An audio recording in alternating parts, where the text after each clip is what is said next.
Assalamualaikum warahmatullahi wabarakatuh. Seorang anak yang soleh tentu menginginkan dapat berbakti kepada kedua orang tuanya, tidak terbatas apakah mereka masih hidup atau telah meninggal. Bahkan dalam sejumlah riwayat menyebutkan bahwa berbuat baik atau berbakti kepada orang tua jauh lebih sulit dilakukan ketika mereka telah meninggal dibandingkan saat mereka masih hidup. Ada beberapa hal yang bisa kita lakukan sebagai bentuk bakti kepada orang tua yang telah meninggal, seperti mendoakan mereka, bergaul dengan kerabat orang tua, beramal soleh, dan yang lainnya. Dari Malik bin Robi'ah As-Sa'idi radhiyallahu anhu, beliau menceritakan, ketika kami sedang duduk bersama Rasulullah SAW, tiba-tiba datang seorang dari Bani Salamah.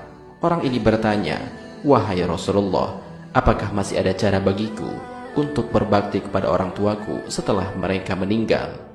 Nabi SAW menjawab, "Ya, mensolatkan mereka, memohonkan ampun untuk mereka, memenuhi janji mereka setelah mereka meninggal, memuliakan rekan mereka, dan menyambung silaturahmi yang terjalin karena sebab keberadaan mereka."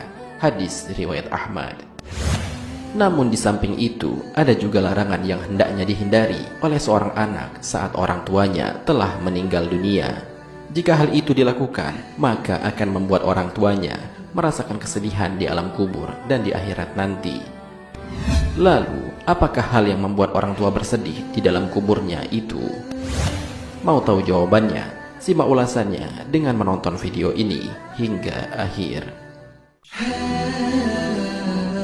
Dalam buku yang berjudul Al-Wa'dul Haq, karangan Dr. Umar Abdul Kafi menyebutkan, Rawabah bin Abdullah menuturkan, "Setiap kali melakukan kebaikan, aku melihat ayahku tersenyum di dalam mimpiku.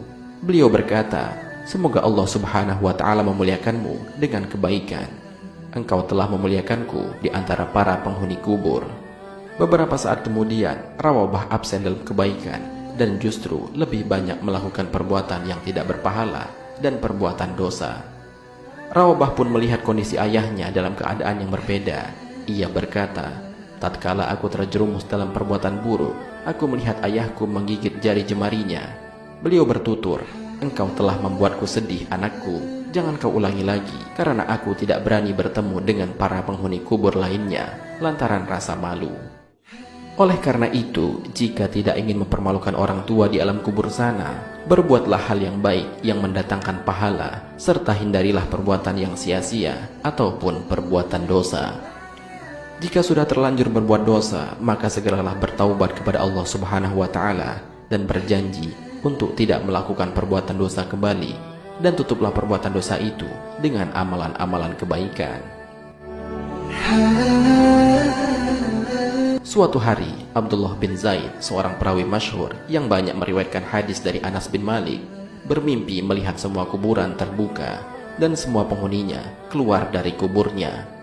Masing-masing dari mereka dilihatnya membawa nampan yang berisi cahaya.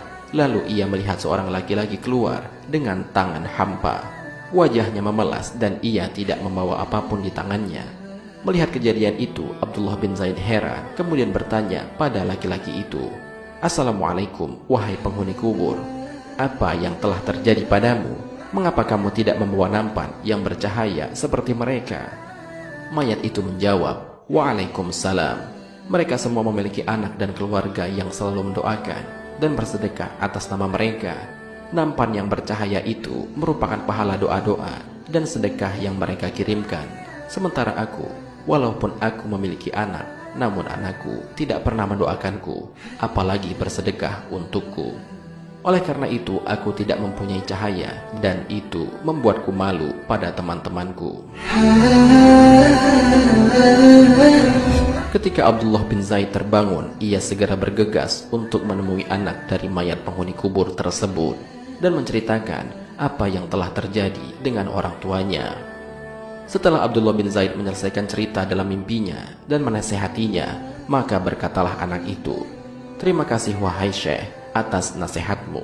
Mulai saat ini aku akan bertaubat dan tidak akan mengulangi perbuatanku dulu."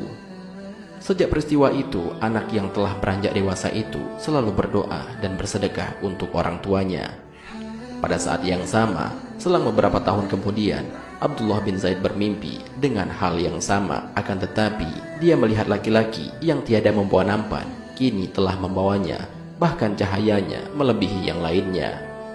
Mayat tersebut berkata, "Wahai Abdullah bin Zaid, semoga Allah membalas kebaikanmu karena nasihatmu. Anakku pun selamat dari neraka. Dan aku tidak malu lagi terhadap tetanggaku berkat doa dan sedekah yang selalu dikirimkan anakku kepadaku."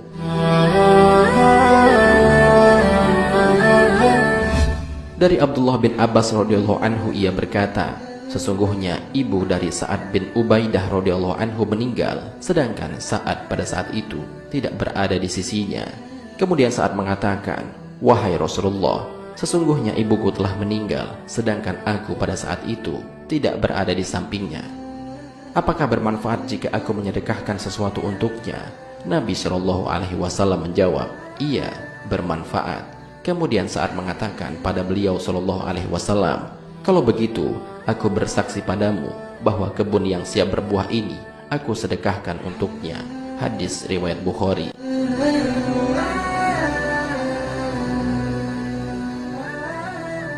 Demikianlah penjelasan mengenai hal yang dapat membuat orang tua bersedih di alam kuburnya. Semoga dengan adanya video ini dapat menambah wawasan baru bagi kita agar dapat berbakti kepada orang tua, baik ketika ia masih hidup maupun ketika ia sudah meninggal dunia.